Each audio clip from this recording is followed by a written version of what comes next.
Okay, I think that we can start.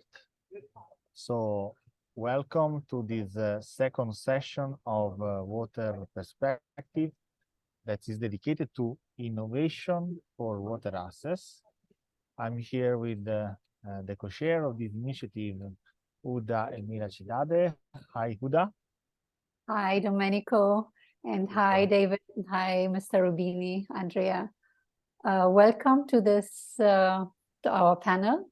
I would like just to say one sentence to our Rotary Club. It's the first one that has no fixed base. It's based on Passport, so it's all remote and all online. That is, it is international, and we are proud to be the first Rotary Club of such a kind. Our mother district is in the Philippines, and some of them will be also joining us. It's quite late for them, but they will be joining. And our president, she is in New York in the USA. I would like to introduce now Mr. David just to us. So David is the founder and managing partner of Soul Yachts and Naval DC. These are two companies that focus on emission-free passenger transport on water, as well as electric propulsion systems for boats and vessels from third parties. So Soul Yachts provides solutions for on-water passenger transport, as well as sustainable solar electric yachts. And their electric shuttles are used by waterbound resorts to transport their guests to and from the airport without any need for fossil fuel. I give the mic to you, Domenico, to present Mr. Andrea Rubini. Thank you very much, Huda. So together with us, we have also Andrea Rubini. He's director of Water Innovation Europe. That is like a big entity that is working especially in creating the momentum regarding the water issues, especially on European project. So it's an honor and a pleasure to have Mr. Rubini here with us because as the topic of today is water innovation, I think that having his perspective also can bring really an added value to the discussion. So I will give back the floor to you, Huda, for starting with the first question for the first speaker.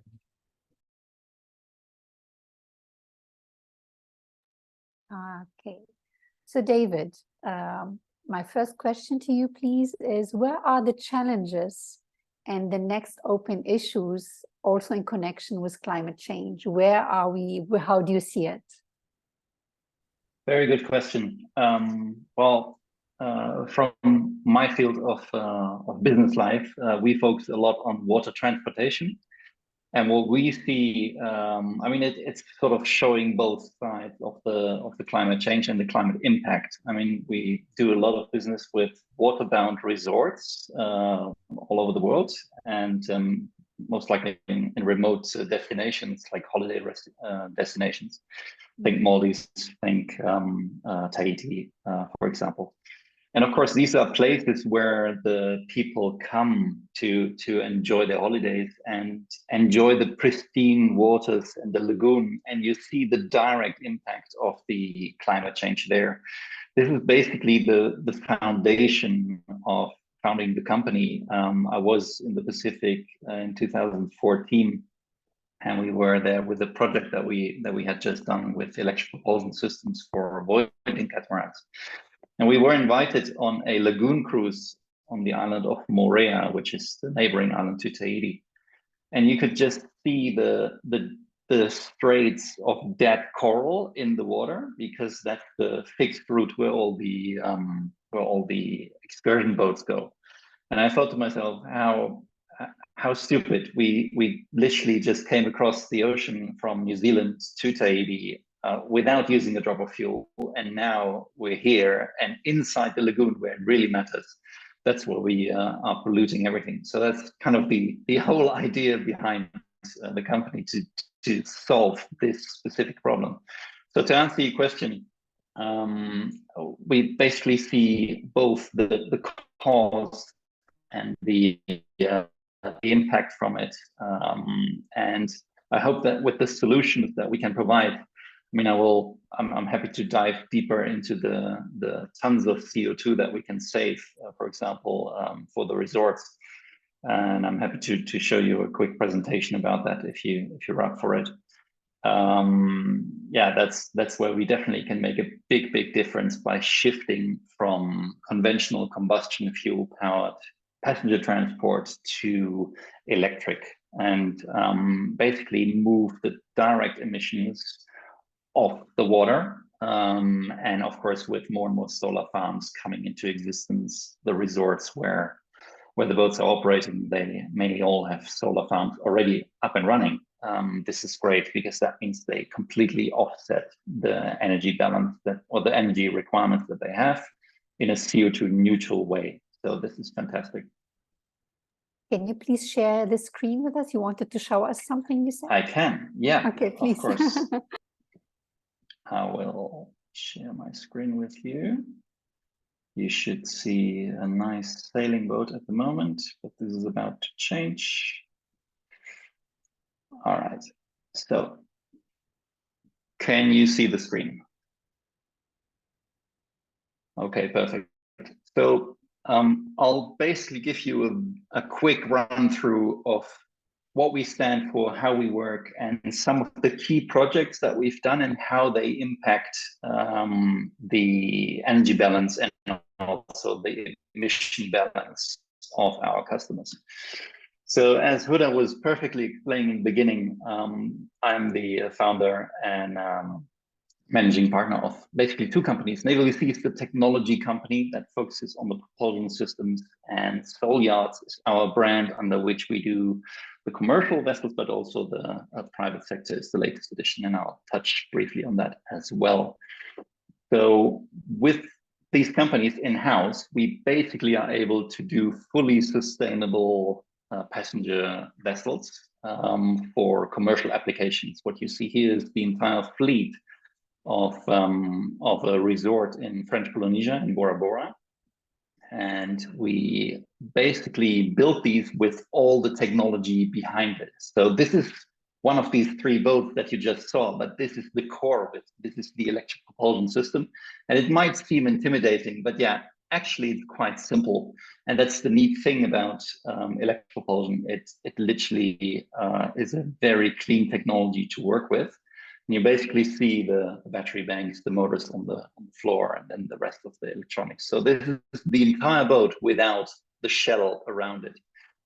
And of course, the customer doesn't see that. They only see the nice boat when they step on board. So to give you some examples, this is a lagoon excursion vessel. It's been in operation since 7 years for the resort.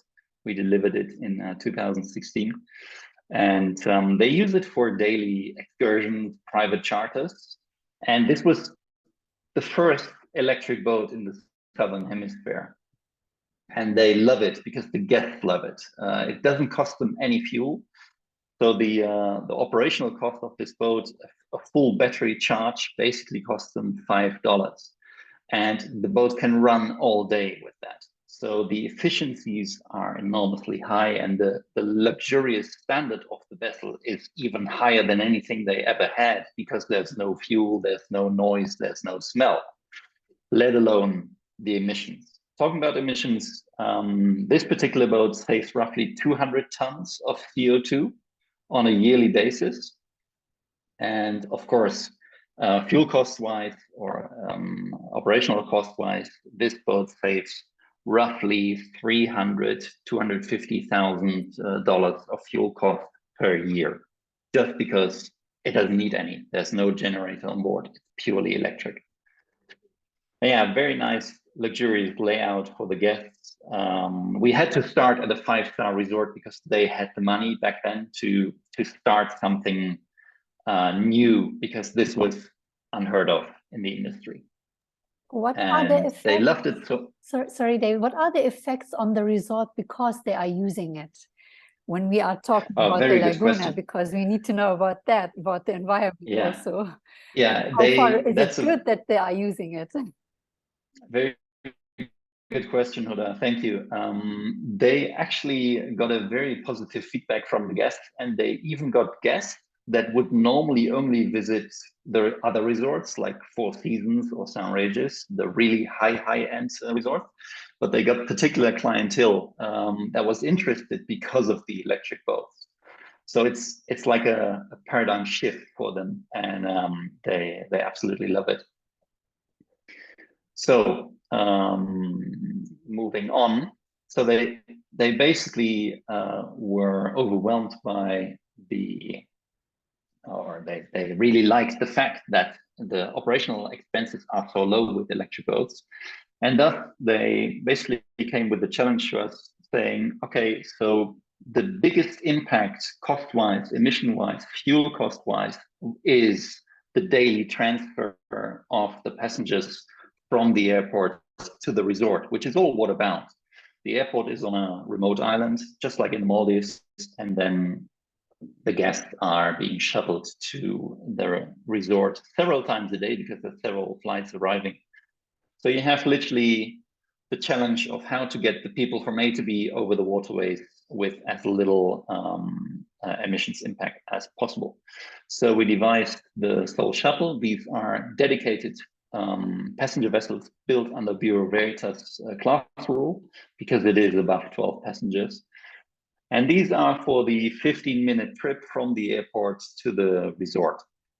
So the guests are basically picked up from the airport, taken to the resort on a short ride, and they can already in tranquility and without any smell and without any emission enjoy the beautiful views of the lagoon. And I have a short video on that. I hope streaming wise it works well. Here you can see roughly the beautiful surroundings that we operate in. They have now 2 of these boats in operation. The shuttle since end of 2020. And so far, the electricity bill that the resort has with their solar farm and with recharging these shuttles during the night, because they operate several times a day, for all 3 boats, the electricity bill is roughly between 15 and 20,000 US dollars. Compare that to the time when they were relying on fossil fuel powered vessels. They had an annual fuel bill of roughly 700 to 900,000 US dollars. So the operational expenses are tremendously reduced, let alone the emissions in the lagoon. So these shuttles literally operate 4 to 5 times a day, each one of them, to pick up the guests or bring them to the departure once they leave the island again. While the other one is, of course, used for the excursions and the private charters. So all in all, the boat being electric, it basically opens up a totally different experience for the clients, because there's very little noise, very little vibrations, and you can just enjoy the ride. This is something that's very unusual when stepping on a boat. And I would like to add Certainly one on thing. small boats. You're not saying one thing that I would really like to add in here. The Please. lagoon is healthier, and all the species living in the ocean, they are not disturbed by noise, they are not disturbed by fuel, they are not disturbed by the environment is not being disturbed as it was in the past. And I think this is one of the most important points that we need to, apart from the emission saving that we have with your solution in lagunas and for certain resorts, and for keeping the environment green and healthy for all species there. Would you like to add something here before I go to my next question?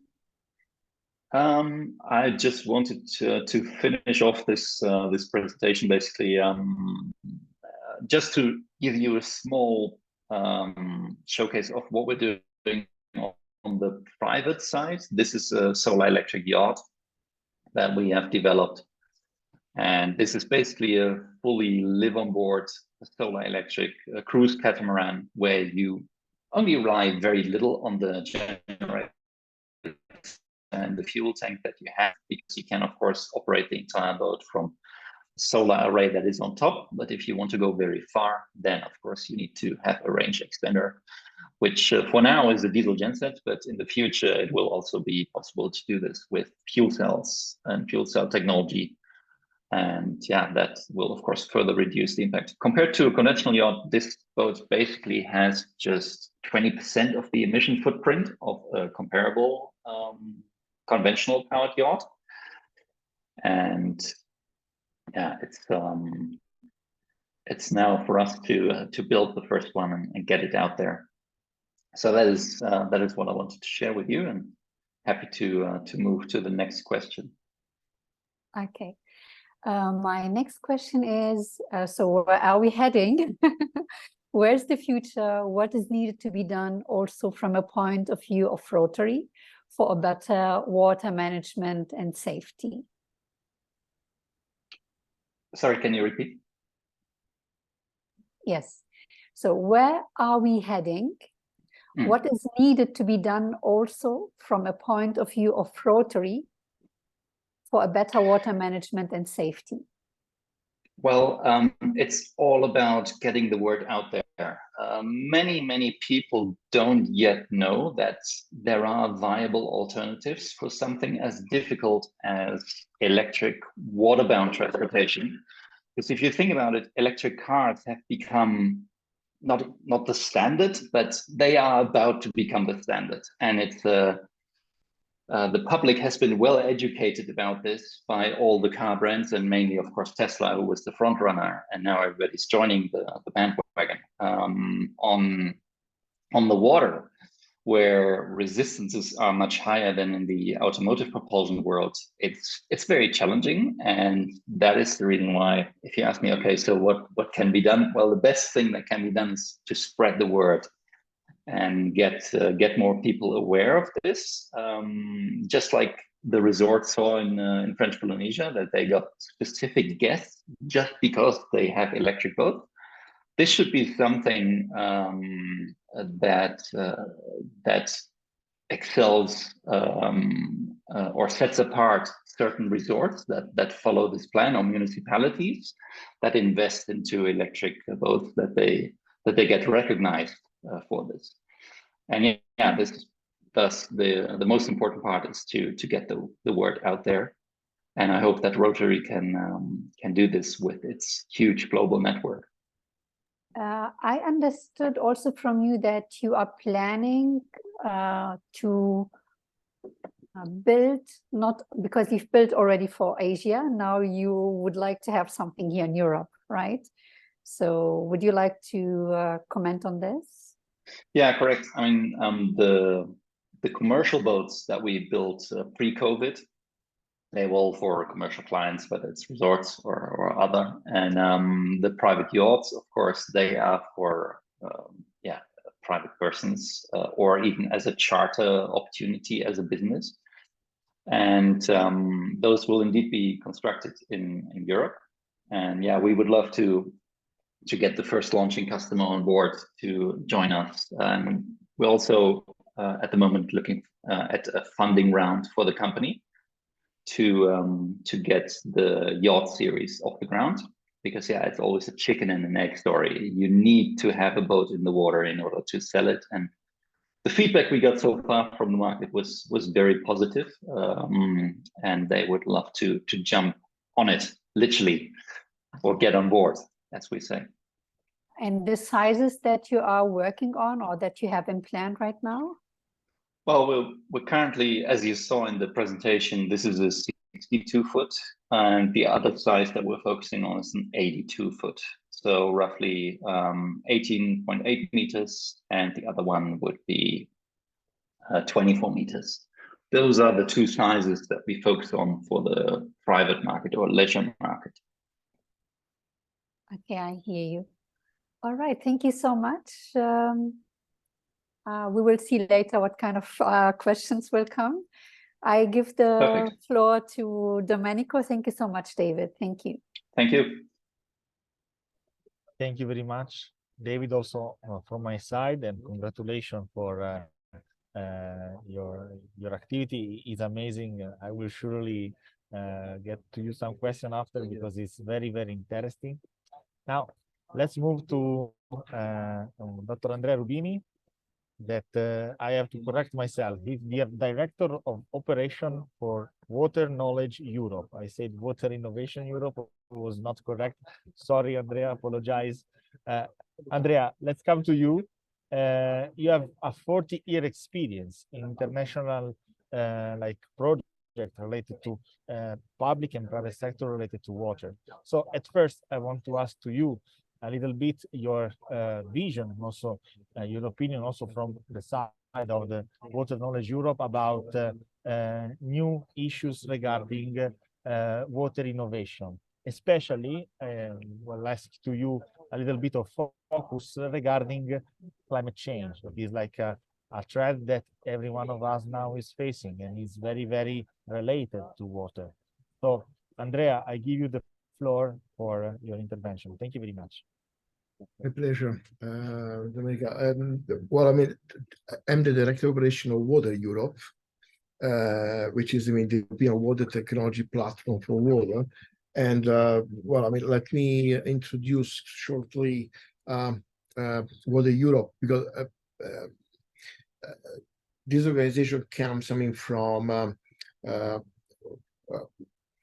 the origins, I mean, related to the creation by the European Commission around 20 years ago of the technology platforms, the European technology platforms. And one of these platforms was what was called at that time WSSTP, Water Supply Sanitation Technology Platform. That then was changed the name into Water Europe. This happened in 2019. So what is Water Europe? Water Europe is the technology platform for water, gathering the full value chain of different representatives of the water sector. In fact, I mean, in our organization, you can find the large system integrators. I mean, the big, the blue chips of water like Veolia or Suez or Microsoft, DuPont, and so on. And then, I mean, we have, I mean, the large institutions looking for research and innovation activities, the water utilities or the multi-purpose utilities, the large water users, the representative of the civil society, as well as the large municipalities areas, all together, I mean, dealing with this planetary challenge, which is water. You said, well, water is related to climate, and vice versa. Let's say that the climate crisis is the water crisis, and the water crisis is the climate crisis as well. Water represents, I mean, such an important resource at the global level, up to the point that 90% of the global GDP is related, I mean, to the availability of water, which is quite impressive. At the same time, looking through different studies and research, you can see that by 2030, the estimation about the capacity of our water systems, I mean, to meet the requests of water demand, it's negative. Let's say that by 2030, likely 50% of the demand of water won't be met, which is, I mean, quite a scary estimation, is a scary landscape for the future. And it is, I mean, the not long-term future, but is within, I mean, few years from now. And at the same time, what is also impressive is that water represents, I mean, the main enabler of each and every areas, I mean, from industry to cities to rural areas, with quite an uneven distribution globally.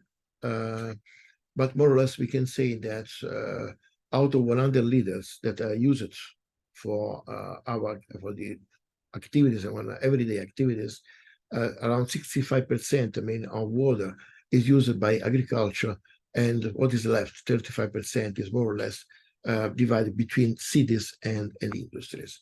Now, the point is that why 50% of the demand might not be met by 2030. That's because starting from, let's say, the Industrial Revolution, we have been using resources, including water, with a linear approach, which means take, use, and dispose, which doesn't work. Or rather, I mean, it works unless and until resources are not becoming scarce. And this is the case of water. And water scarcity, it is not only related to the climate change, because then we have, let's say, a different patterns of water scarcity because of climate change across the globe. But water might become scarce also because it's polluted. Water might become scarce also because it is too much. I mean, when we have a flood, water is not available any longer, at least for our purposes, and the water might become scarce because it is underinvestment. Let's say that we have several cases of water scarcity because the matter that management is not up to the point that we need in order to manage such a rare, I mean, now scarce resource. Water, I mean, is a difficult resource to manage because it is, of course, limited, and then because it's a shared resource. So it means that we use water for different purposes, for different objectives, and it's used by different users with different expectations. So now the point is, how can we deal with the increasing demand of water in a context which see the climate changing, climate is changing with a bad impact, I mean, on water resources.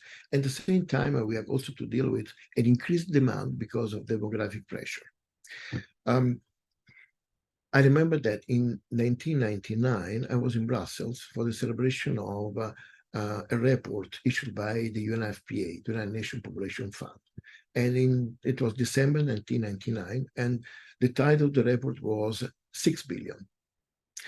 1999 is not 1 century ago. I mean, it's not 100 years ago. It's, I mean, a few years ago. And now, I mean, should we repeat, I mean, the same kind of publication, we should write 8 billions.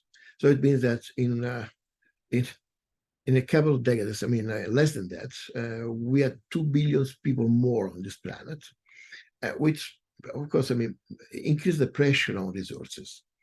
But I think that at that time, or before that, speaking about demographic pressures, we just saw, I mean, one piece of the landscape that was only related to the matter that we are increasing in number.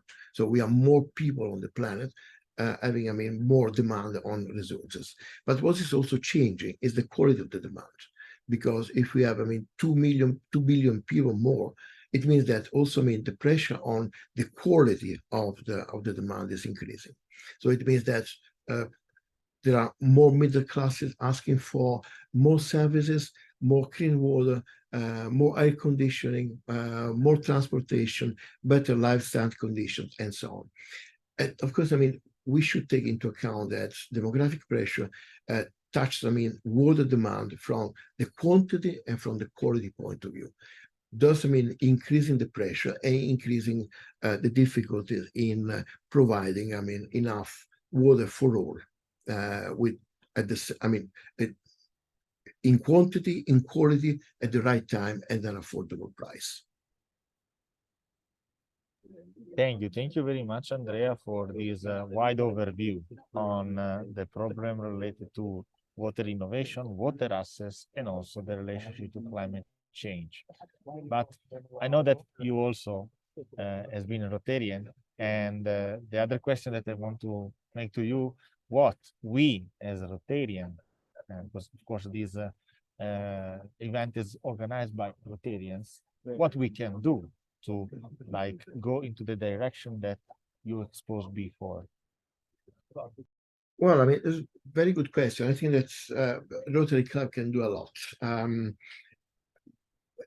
Water is a global challenge, for sure. I mean, everybody, if you see at the matter that the United Nations, after 43 years, I mean, called for the UN Water Conference in 2023, and the next water conference will be 2026. So it means that there is a high pressure on the water topic, on the water challenge. But once again, water is a global challenge, but then we have to address locally the challenges. So I think that a big help from the Rotary community is to help local communities in finding and deploying innovative solutions in order to better manage water according to a circular approach. So really dropping, I mean, the linear approach and helping communities in adopting, in embracing circular solutions for water. Thank you. Thank you very much, Andrea. I totally concur with your words. And now we have like a small space for questions from the audience. Yeah, I have one question already for David and maybe Mr. Rubini also together. David, and how far what Mr. Rubini has mentioned, the circular process of water, is it involved in your solutions in the yachting, in the solar yacht?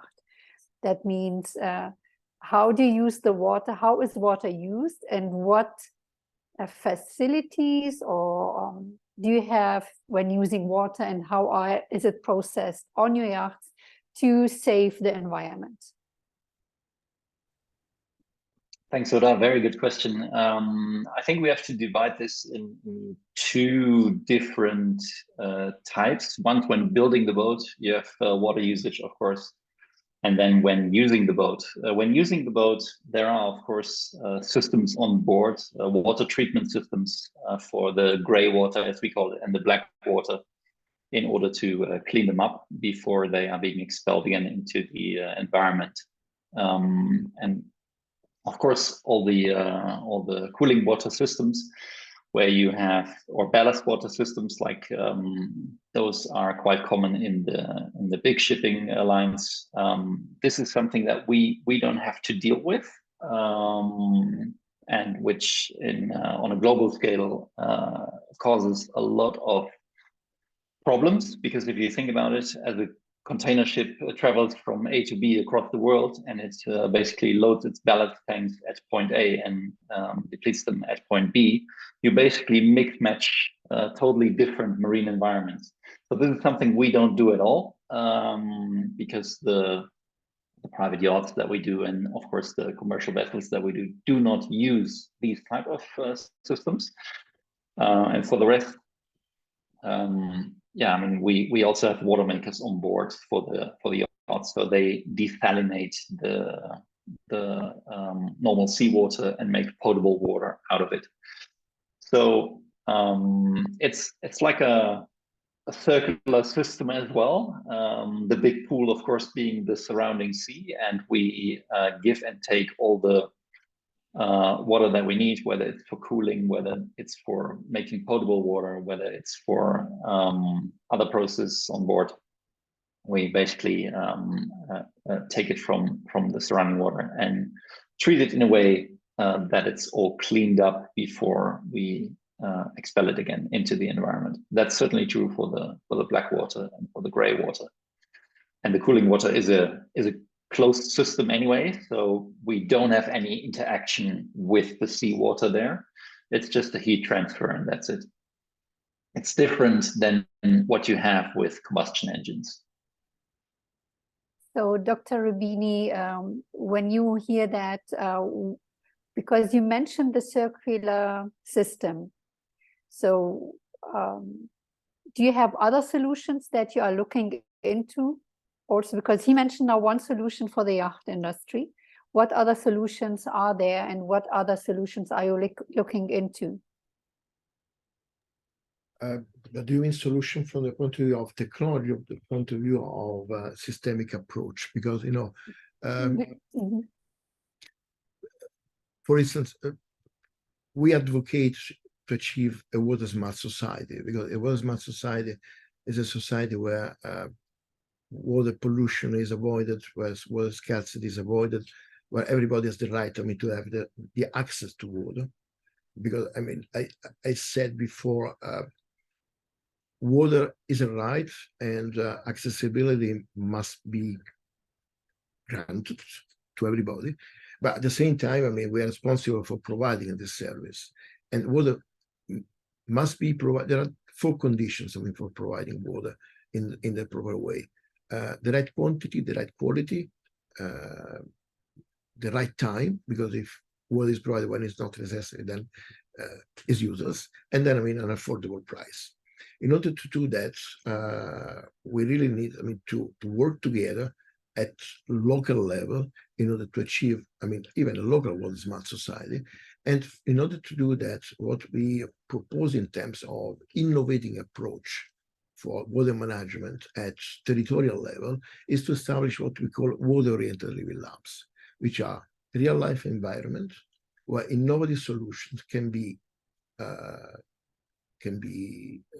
created, can be tested, can be validated, can find, I mean, the opportunity for being deployed in a real life environment. And this, I mean, can facilitate the common understanding and the common agreement and the common objective of managing water efficiently by putting on board and or having, I mean, all the relevant actors sitting around the same table. You know, the decision-making process is inclusive and comprehensive. And to do this, we really need to have on board the citizen, we really have to on board, I mean, the business, the research actors, and the public authorities for the overall governance. So this is what we propose. Do we have already one community, one city that is exactly doing what you mentioned here? Well, we have experience because rather than they're not really cities, because we do not see water-oriented living labs with administrative boundaries, but they are geographical connotation. Yes, we have a number of them. We have been mapping them. We are engaging with them. We do this through a large partnership, which is called Water for All.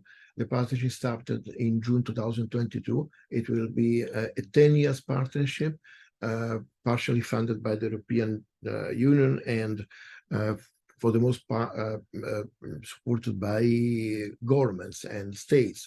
We have 32 states participating into this effort, 90 partners scattered, I mean, in Europe and beyond Europe, particularly in South Africa and in Brazil. And yes, we have a number of water-oriented living labs already mapped. We are working on producing the atlas of the water-oriented living labs that will be published in June 2024. And but the atlas, the network of the water-oriented labs will be in June 2024, and the atlas of the water-oriented labs will be available in the end of April and presented at the World Water Conference in Bali in May 2024. How can companies like Sowell Yachts assist in what you're doing? Come on board, become a member of Water Europe.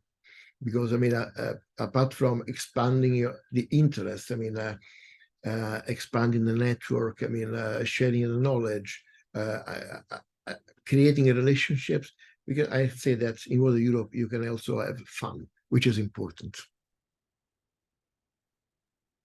Definitely. Yeah, sounds good. Sounds good. Yeah, of course. Yeah. I have also a question for David in particular. As I said before, I really been amazed by the innovation that you brought here, and as we are like discussing now, the partnership between private sector, public sector, but also citizens and association, I think are the key element that can bring to say complex solution, systemic solution, as Dr. Rubini was mentioning.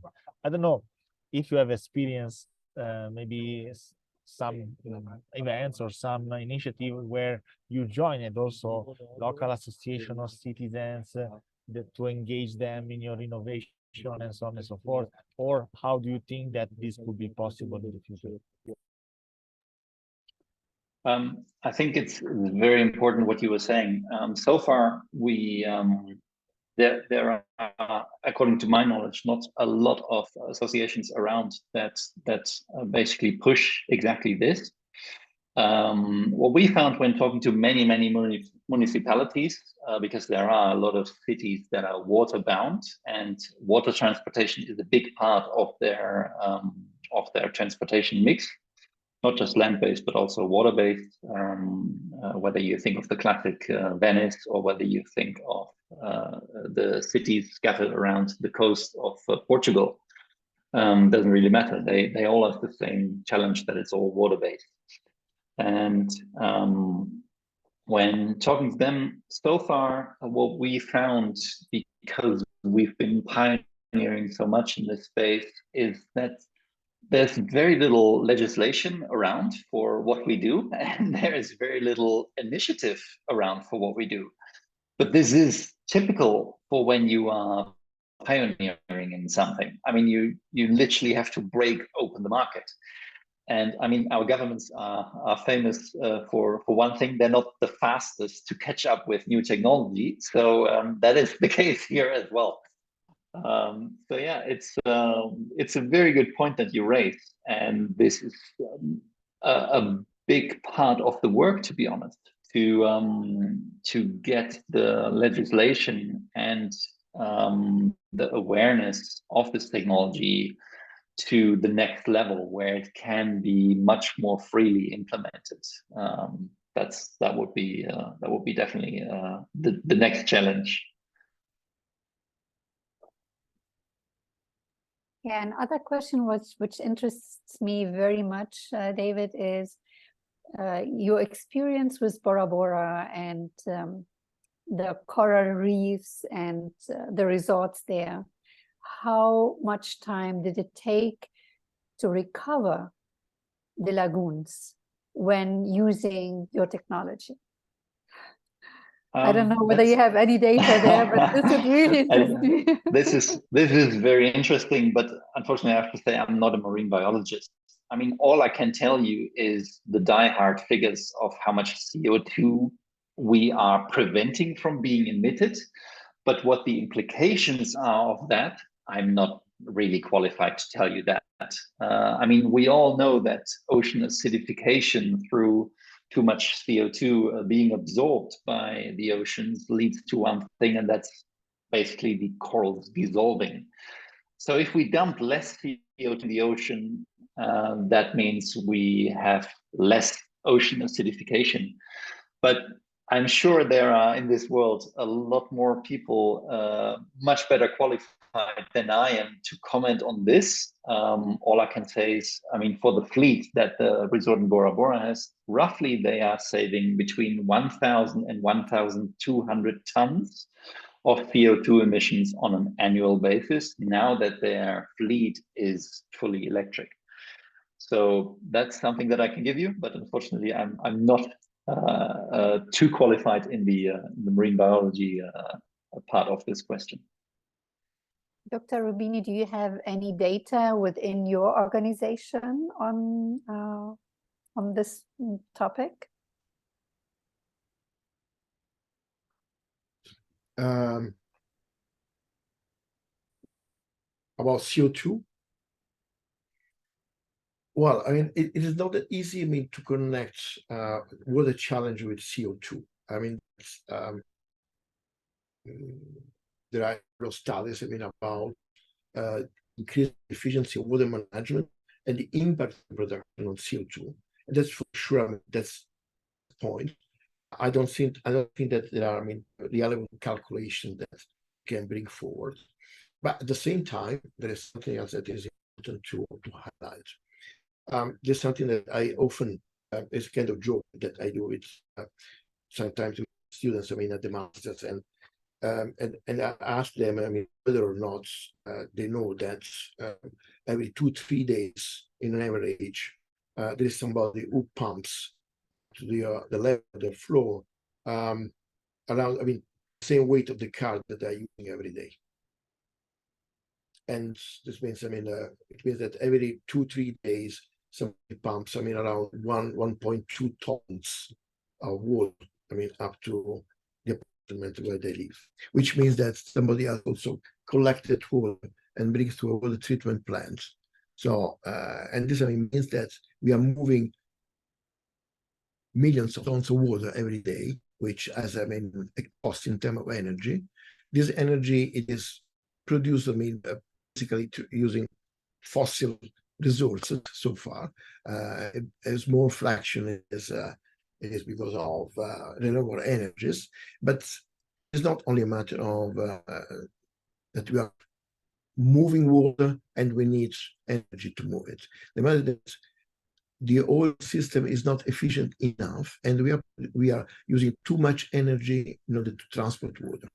And this also has a big impact, on CO2 emissions.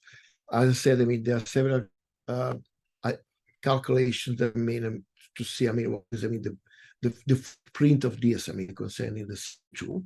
But for sure, we can contribute a lot by increasing the efficiency of water management, contribute a lot in order to reduce emissions. That's for sure.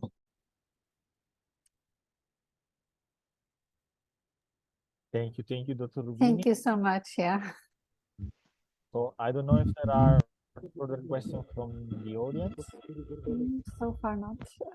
Can I ask a question? If maybe Yeah, please, Samson, please. yeah.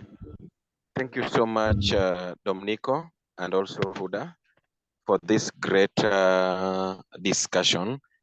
And I want to say that this is very vital to us. And may the Lord bless you so much for this great work. I want also to congratulate David and Andrea for the great work that they are doing. And I have learned a lot from them, and a lot of things that I've actually gotten from their speech, their presentations, and their talk. And even the questions that they have been asked is some of the questions that are actually giving us a lot of headache here in Kenya. I come from Kenya, that is East Africa, and particularly I am coming from area that is located to Siso, located close to here, and Homa Bay is located just at the point of Lake Victoria. We have a lot of challenges that we have. And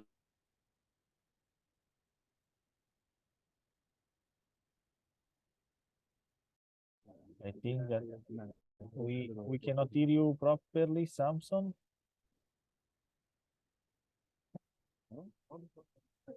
Okay. So I think that he is facing some problem connection. Sorry, somebody interrupted with the call. I'm very sorry for that. No worries, no worries. Yeah. Continue, go to the hand. I'm using my phone. That is why you are seeing I'm in dark. I just actually driving from a meeting, so I'm using my phone in a car. So I'm very sorry for that. So I have learned something that is very, very vital with the presentation of our brother David, because if I see how our fisheries in Lake Victoria is suffering, that is in Homa Bay where I am, actually they pass through a lot of challenges. Some of them are dying, some of them are passing through a lot of pain because they are using the manual boat. That is the boat that they drive with a stake and some poles. So, if this innovation can be brought to them, I believe that this can be a very great helpful. Number two, I have also learned some of very vital information from Rubini. And actually, in the same lake where I am, there are some growth. We call it water inch. it is a growth that is in Lake Victoria, which has brought a lot of problems.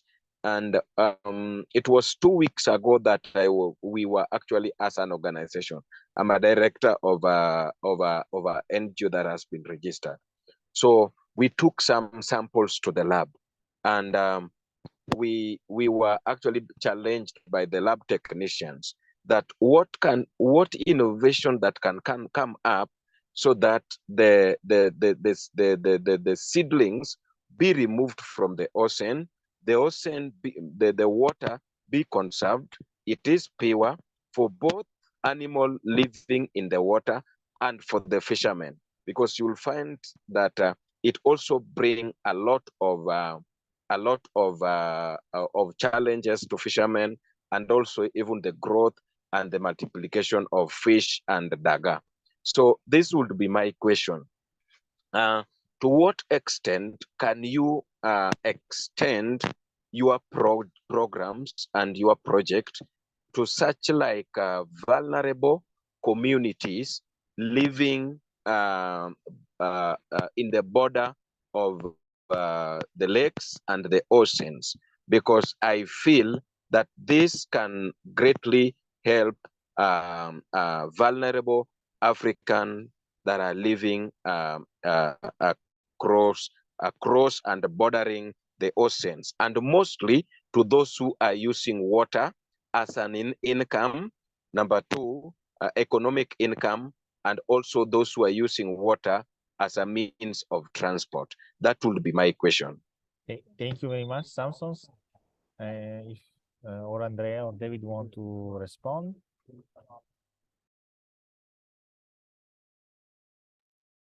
Shall I go first?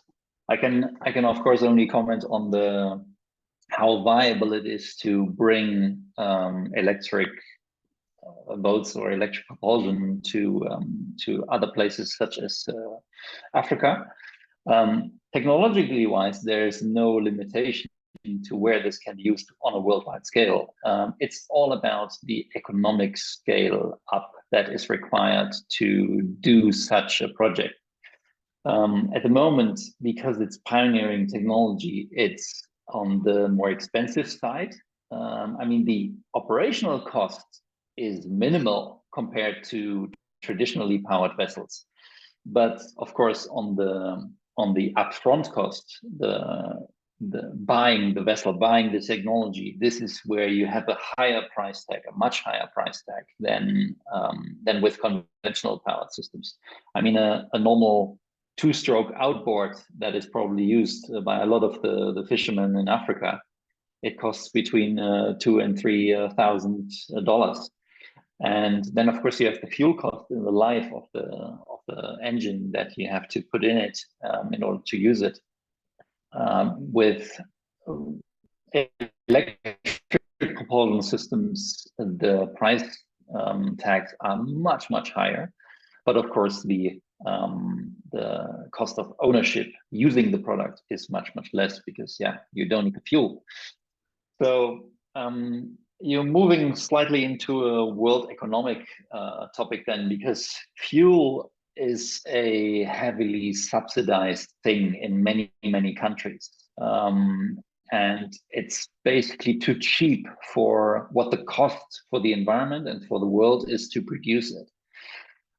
This is, of course, because of the fact that poorer countries need to be able to afford it at the moment as well. So with this new technology that we're working with, these kind of discussions have not been carried out yet.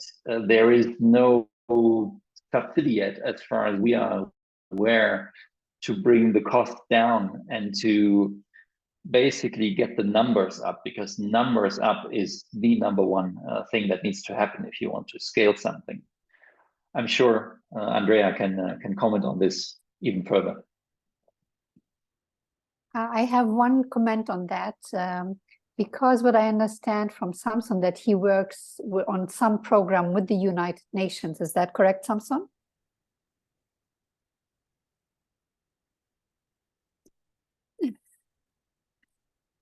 Is that correct, Samson?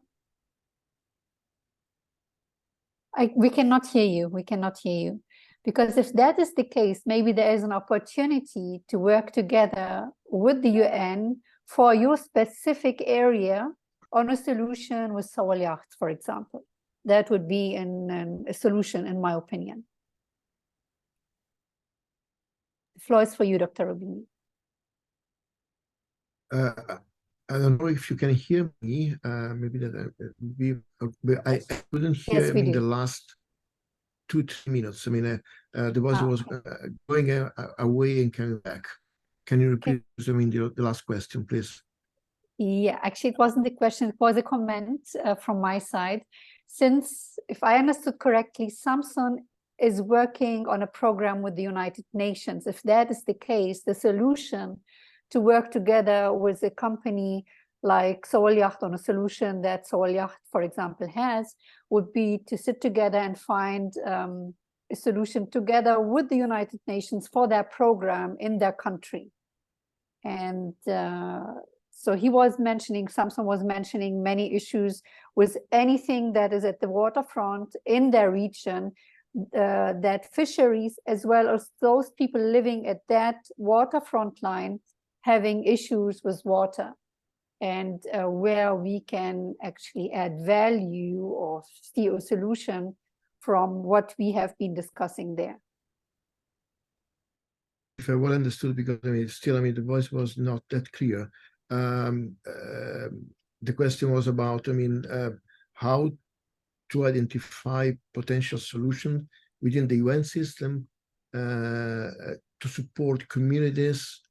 But I didn't get it was about fisheries. I mean, or yes, with okay. fisheries and any people were living at the front line of water, where they have water as means for transport, or water, the oceans, the lakes, where it's a mean of how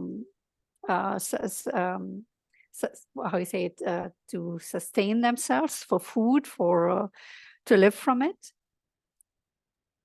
Okay, well, there's not an easy balance. I mean,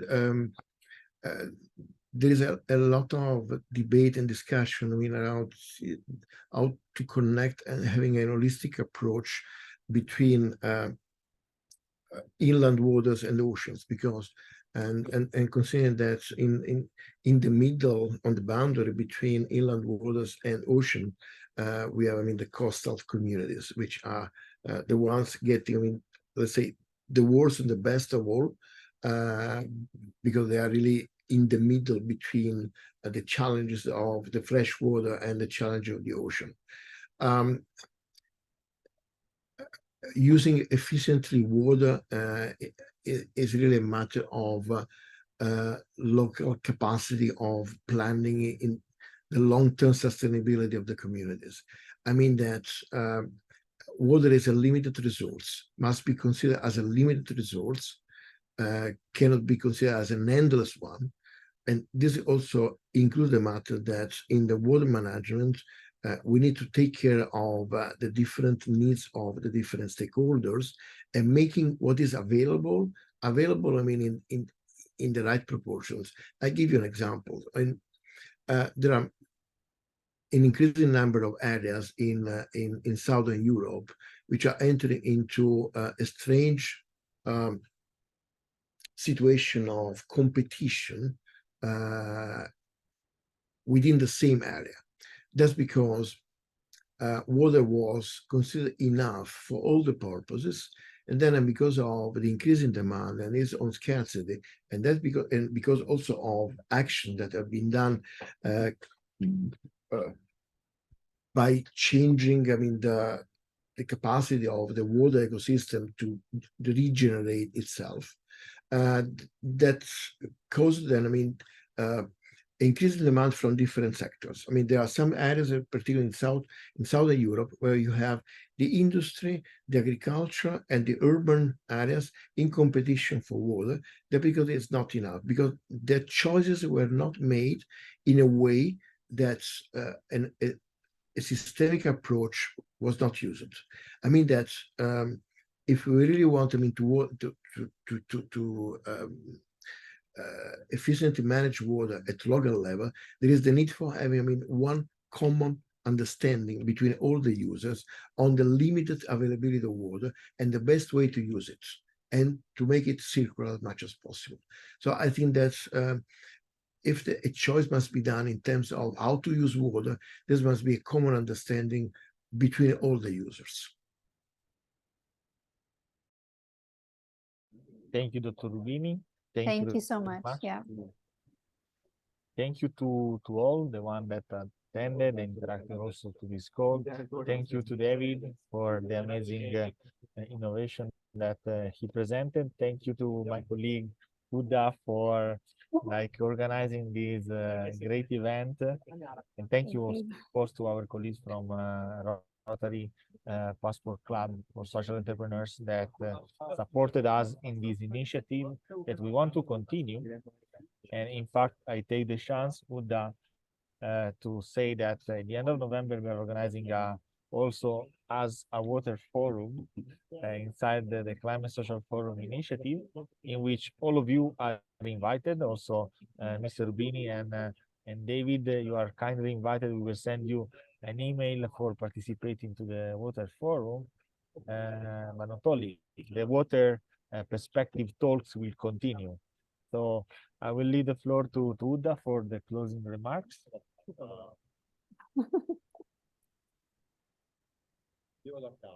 Okay, actually, we said everything. Thank you so much for all the input that you brought in, very interesting inputs, and for your precious time. And we look forward to have you very soon again on one of our water perspective panels.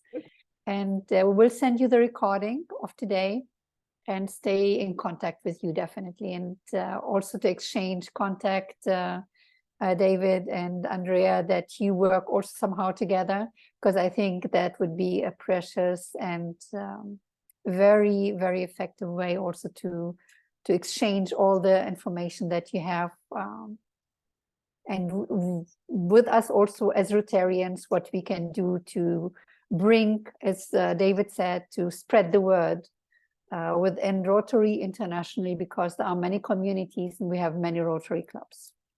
Thank you so much again. So wish you a nice afternoon. My pleasure. And, thank you. My pleasure as well. Thank you. Thank you. Bye for now. Bless you. Bye. Thank Bye. you and God bless you. Bye bye. Bye. Bye. Thank you.